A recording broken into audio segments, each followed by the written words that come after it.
how to add Google AdSense to Shopify. Hello guys and welcome back to today's video.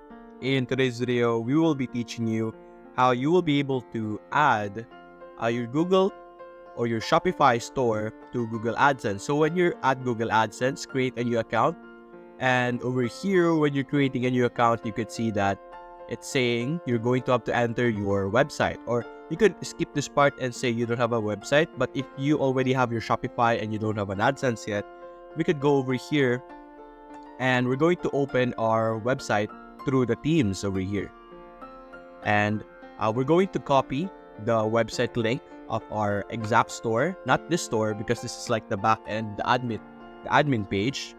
But we're going to go over here, click on the three dots, click on preview. And this is our store right now. Simply copy this, the URL link, then put it here, and then simply sign up like normal over here. You could have that, payment of section over here.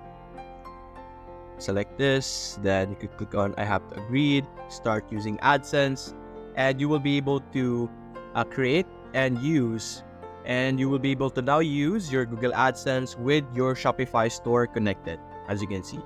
So that's basically it guys. If you enjoyed this video, leave a like and subscribe. Thanks for watching.